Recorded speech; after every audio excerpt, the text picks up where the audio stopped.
jetti yamde fawi silmaji capantati ɗo Dakar lamorde Sénégal, jeena yamde fawi silmaji capantati Alger lamorde Algérie. Oɗo sa woni wakkati nantindo on kabaruji ɗi. Abdoulaye Dikko. Toɓɓe mawɗe kabaruji meɗen ndi e leydi Algérie ana foti yimɓe capanɗe jeegom e jeenayon ɓe cumuji ɗi caabi mayde mum en e leydi ndi. leydi France nantini alalbare kengen neldan lana e diwoji tati paabo laamu Algérie e ñifude e ɗi cumuji. E wondon sa noon hoorjo leydi ndi Abdelmadjid Tebboune yamiri balɗe tati suno fuɗɗude alkamisara hannden fa yalla mayɓe ɓe ana ndu ene. ɓiɓɓe leydi Jambi puɗɗi wottude beete alkamisara hannden suɓade hoorjo leydi mum en e ley yimɓe 16 tewtoɓe Edgar Lungu hoorjo leydi ni hannden e lundiɗo muɗum haykande hichilima ɓen ɗon ɗiɗon woni milenteɗo goto mum en heɓa kaw e suɓogoji ɗi. To leydi Afghanistan fedde Taliban ana jokki fa han ɓamtude ngalluji iwde e juuɗe kono koɓe leydi ndi beete alkamisara hannden ngallure Ghazni kilométre ji 150 hejiri worgo naytade hirnange Kaboul lamorde leydi Afghanistan. Hannden yo alkamisare 12 lewru jettu ɓordu e hitande ujune ɗiɗi e noga e go'o tedduɓe heeɗiɓe RFI fulfulde onon e jaam. E arane kabaruji ɗi e leydi Algérie ñalare ƴaɓɓire joni ɗe foof gilla altinere ne tan mbiyeten e cumuji immiki e ley diwan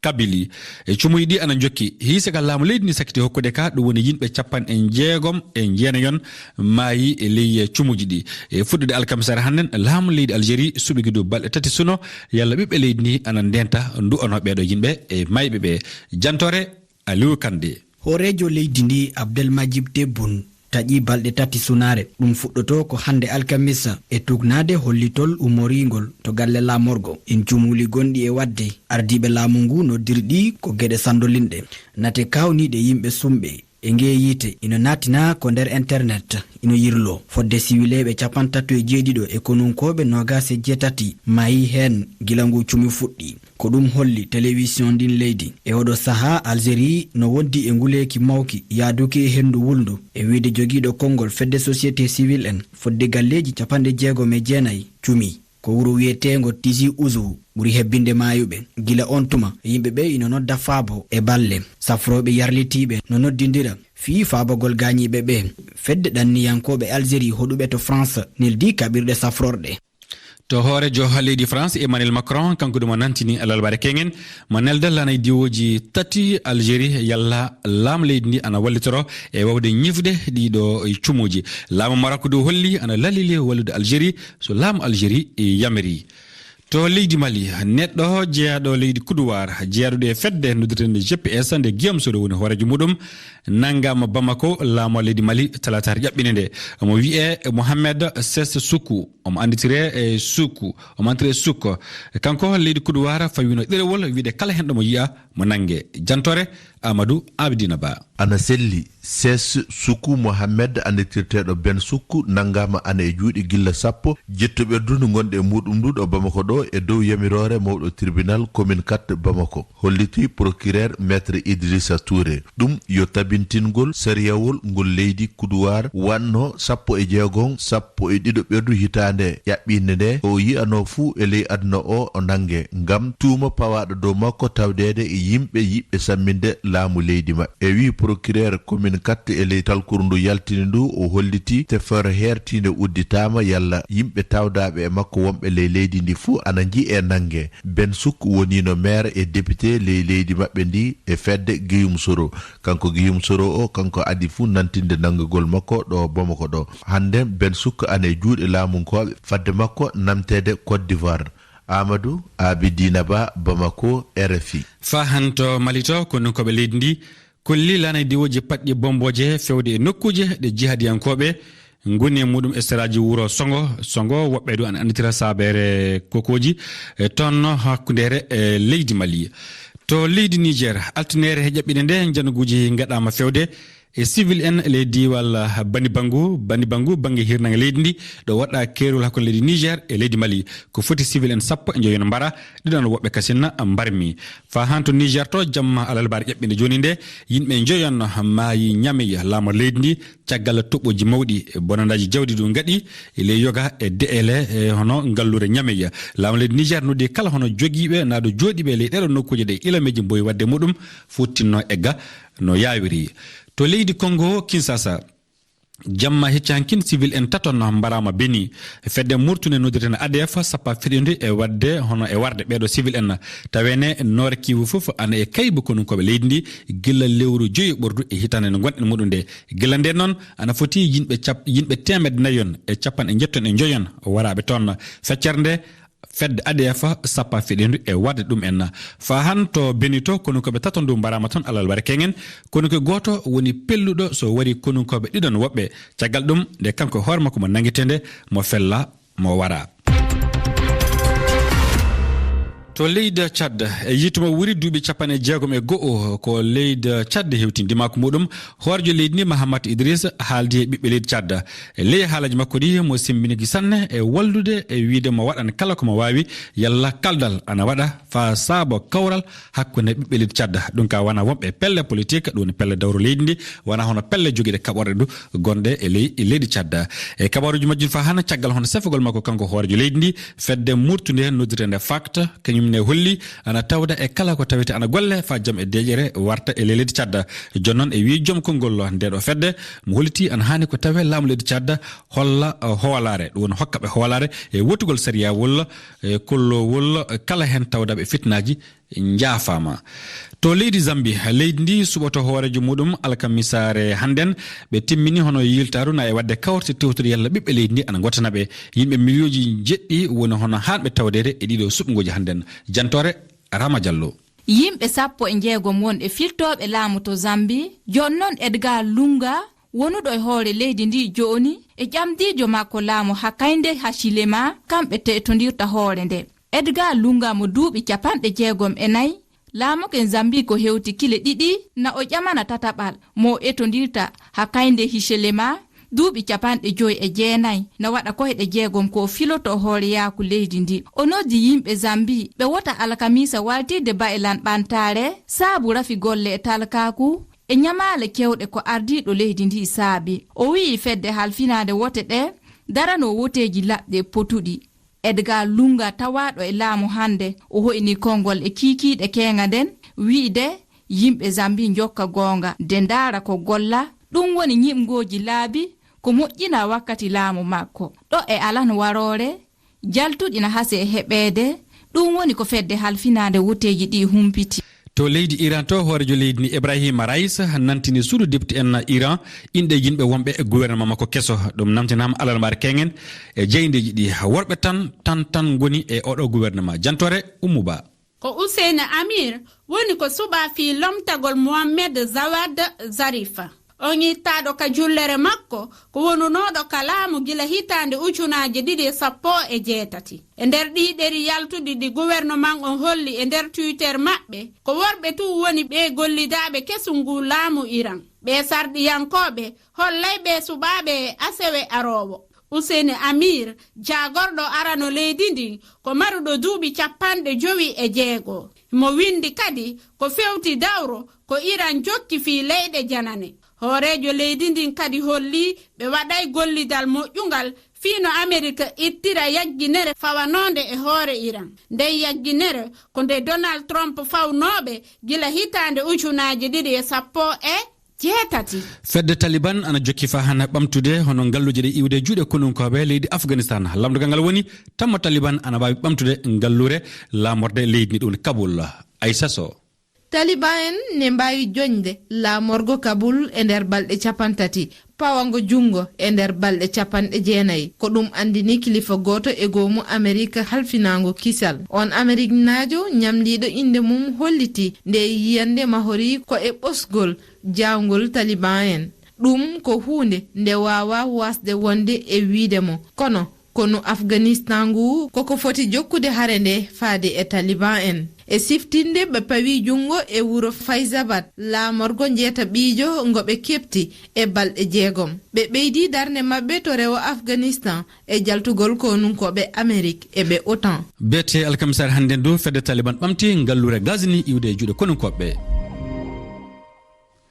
jetti yamde fawi silmaji 4 Richard Toll ɗo leydi Sénégal ɗo bisimilla mon e jokkitade kedde kabaruji ɗi adorade tafon silmindema kanko Oumar Mamadou Sow e yefta nden yeftere coftal ɓalli yeftere coftal ɓalli Oumar Mamadou Sow a jarama Allah jarama bisimilla maɗa e ɗimmol ko noon mi salmutimo e lawol ɗimmol Abdoulaye Diko kabruji meɗen coftal ɓalli en nayroto ko adi fof ton to leydi Burkina Fabrice Zongo eɗen gandi ko ɓiɗɗo leydi ndi keɓɗo meedo bronze ko ɓoyani e pijirloji olympique ɗi Tokyo o jaɓɓama jaɓɓoru mawɗo no fewi ñande alat nde koreji makko kolliti no belti no fewi sanne e golle ɗe waɗi nde cimtol Draman Tamboura abba makko komin jotti ɗum kam jaɓɓitimi en tawdi odu e ɓernde welde sanne Jacques Zongo. Notre joie est immense. Perde amen ne mbeli sanne saabi amen du yimɓe leydi Burkina fu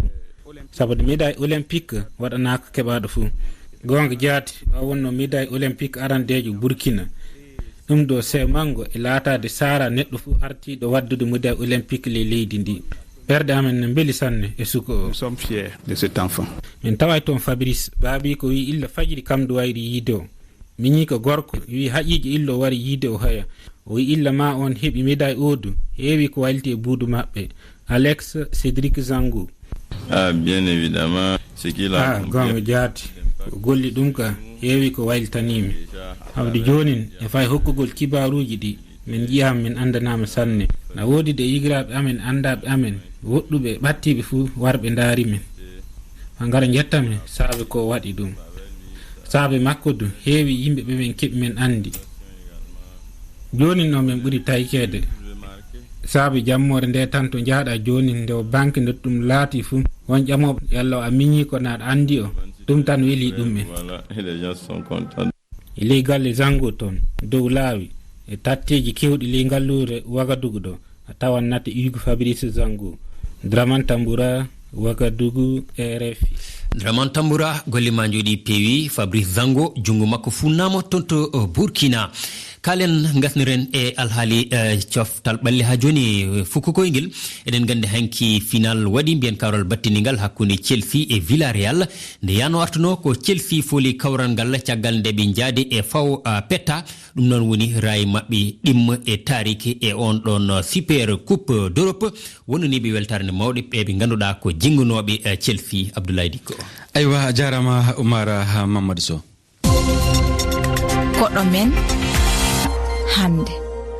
koɗo meɗen hannden yo kanko Aboubacar Ba mo jeydiyanke noon anduɗo du e banggal nadu andanɗo e banggal latol ballon omo yewtide Amadou Barou Ba ko fawi e yaadu Lionel Messi to Paris Saint-Germain to ɗum woni PSG to leydi France hoɗum woni ko ngal ɗo diɗɗal domirumo kanko Messi hoɗum jaati woni komo wawi waɗande e ngal ɗo diɗɗal PSG keɗoɗen. Modi Aboubacry Ba en nani e ɗeɗo balɗe fof immagol Lionel Messi to Barcelone omo hucci to Paris Saint-Germain hande o ko holɗum woni sababu immademo to Barcelone walla mbiyen yaademo to Paris Saint-Germain. eyyi on jarama tagimo immade Barcelone ko kanko hankkadi kam wala o wawano heddade toon sabu ko kalis ko affaire kalis affaire ɓuuɗi ittimo toon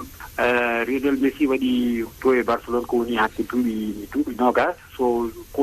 woni tino tan ko yiɗi kanko kam ko heddade toon so wontino Barcelone naaɓe ɓe jinno ko heddade toon kono noon hande o noon Messi yettima to ganduɗa ko yoɓate ko Barcelone natti wawde ɗum so Barcelone yoɓi Messi ɓe mbawa hankadi yedde goɗɗo. Modi Aboubacry Ba ko holɗum addanimo signinde to Paris Saint-Germain walla ko holɗum addanimo wonde e ɗen ɗon koyɗe ko holɗum saabi o signinani e club aji goɗɗi. hande o e aduna he ko club ko an mbiɗen kane kadi kanko kaɗa haala kalis ko haala mbuuɗi woni ittaki mum ittmade Barcelone ko club aji ɗi bawɗi hankadi yoɓde ko Messi jarata ko ɗi kewani ko Manchester City ko Paris Saint-Germain ñande Barcelone tintinte yimɓe wi am kadi natti wawde jogade Messi oɗon ñalawma Manchester City signi joueur goto ɓe coodi joueur mo ganduɗa wi Grealish 117 millions d'euros a wawa ƴeftude 117 millions mbaɗa e joueur et même jour o kadi ƴefta kalis mo Messi sohli o mbaɗa e Messi donc Manchester City kam ilminama e hoore heddino tan ko club goto mbawno an kadi ɗo sodde Messi woni Paris Saint-Germain. Eɗen gandi woni fandare Paris Saint-Germain e ɗiɗo duuɓi battidiɗi foof e fannu lato ballon ko ƴettude la Ligue des Champions holɗum Messi wawi addande walla ɓeydande Paris Saint-Germain? Messi kay woni foof Messi kay sa dañi Messi tan kadi kam a dañi foof wiya ko noon ala foto winda tan ko sa dañi Messi tan a dañat Ligue des Champions kono am a ɓeydoto ɓattade ɗum nda hande o kam ko Messi kam yimɓe fof ne gandi ɗum ene haalani ene laaɓira yimɓe fof anduɓe bal haade ganda bal yiɗɓe bal emo ganda ɓe jiiɗa bal ene gandi ko Messi hande kam kanko ɓuuri wonɓe joueur mawɗo e aduna hen sa dañi Messi hay suka dañani Ligue des Champions kam a ɓeydima ɓattade ɗum Paris Saint-Germain waɗɗani gagnade Ligue des Champions ɓe mbaɗi final ɓe mbaɗi demi final ɓe mbaɗi renforcé Messi ma taw toon ɓe gandu nawnoɓe Paris Saint-Germain ha final maw taw toon Neymar maw taw toon Mbappé Sergio Ramos Navas gardien maw taw toon ɓe ganduɗa ɓeɗo hande kam kono mbiruɗani tan hakkude mabɓe koɓe pini koɓe ñalli e koɓe mbawide fof ko wiyede gagnade Ligue des Champions dañde Messi noon sa yiɗi dañde Ligue des Champions yaadude Messi ɓuuri oppude Messi e caggal ma walla ngara aɗa joue kawra e Messi Paris Saint-Germain ƴefti Messi haydara changeta noon e koɓe jinno kono kam ma ɓe ɓeydo ɓattade koɓe jiilotnono ɗe kitale fof cikkuɗa Messi ana wawi yitade hoore mum e Ligue 1 française so tawi eɗen gandi Paris Saint-Germain ana heewi fottude e kippon tokocon hono Dijon en walla ɗi ganduɗa ko less goni non ko tawa France ko woppi ɗum Espagne Dijon en aɗa yimɓe kala Dijon mais kano jejjiti Getafe jejjiti Valladolid jejjiti mi anda hol Grenade jejjiti clubaji sokosi kadi ene Espagne et puis ɓen Messi ne jouɗanno hen ɗan Messi wona ñande fof jouata classique de a sikkani so Paris Saint-Germain soodi mo ganduɗa kañum woni Lionel Messi jogorani yeyde e fettoɓe mabɓe mawɓe hono Mbappé hono Neymar beele ɓe keɓata caɗele kalis holnon jiiruɗa gondigal hakkude Mbappé Neymar e Lionel Messi? Paris Saint-Germain sodani Messi ko transfert libre Paris Saint-Germain ko salaire makko tan hande o Mbappé ɓuuri cherde Mbappé koɓe joɓi haɓe dañi Mbappé ɓuuri cherde e Messi Neymar ɓuuri cherde e Messi 200 millions ɓe joɓi pour dañde Neymar kadi avant ko ɓe joɓa salaire makko Messi haydara ɓe joɓay zéro ala transfert hay ɗum woto yimɓe woto yimɓe jejjiɗ ɗum hande o to kaalaten to Neymar ɓuuri cherde e Messi Mbappé ɓuuri cherde e Messi est ce que noon ko tawi hande ɗo Messi e Mbappé e Neymar ne mbawi wondude oto jejjiten ko club mawɗo wona joueur goto ɓe mbayri wiide ko Barcelone ko grand club hade ma wonde grand club il faut ko mbawa wondude e joueur aji mawɗi Messi wonde Neymar ɓe gañima ko wawno gañede foof Messi wonde Eto'o wonde Ronaldinho wonde Thierry Henry ala fof hande ɗo kam joueur mawɗo kañum tan gara e club tan jeeya ene waɗi koɓe jogui joueur ko goto mawɗo eɓe gañi ala wodani on club ala. Aboubacry Ba a jarama no fewi. a jarama Aboubacry Ba kanko wonno koɗo meɗen hannden omo yewtidanno e Amadou Baro Ba ko fawi e yaadu Lionel Messi e ley diɗɗal Paris Saint-Germain ɗum woni PSG to leydi France hoɗum woni komo wawi nafde ngal ɗo diɗɗal hoto jati woni ko diɗɗal ngal domirimo kanko e Lionel Messi on jarama. toɓɓe mawɗe jewtade e kabaruji meɗen alkamisare hannden 12 e lewru jettu ɓordu e hitande ujunere ɗiɗi e nogay go'o gonno to leydi Algérie ana foti yimɓe 60 e jeenayon ɓe cummuji caabi mayde mum en e leydi ndi France nantini alarba kenge nde neldan lana diwoji tati e paabo lam Algérie e ñifude ɗiɗo cumuji e on ɗon sa noon hoorjo leydi ndi Abdelmadjid Tebboune kanko mo yamiri balɗe tati suno fuɗɗude alkamisare hannden yalla ɓiɓɓe leydi ndi ana du'ano ɓe mayɓe e cumuji ɗi ɓiɓɓe leydi Zambie puɗɗi wotude beete alkamisare hannden suɓade hoorjo leydi mum en yimɓe 16 goni tewtoɓe yalla ana gotane e ɓen ɗon Edgar Lungu hoorjo leydi ndi hannde handen e lundiɗo muɗum haykande hichilema ɓen ɗon goto e mum en woni milenteɗo heɓa kaw e ɗi suɓugoji to leydi Afghanistan fedde Taliban ana jokki fa hana ɓamtude galluji ɗe iwde e juuɗe konunkoɓe leydi ndi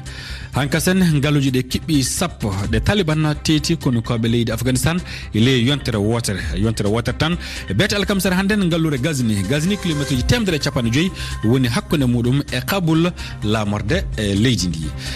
tedduɓe ɗo katten e kabaruji ɗi on jarama heɗegol moɗon e jii janggo jeɗɗiyamde silmaji 30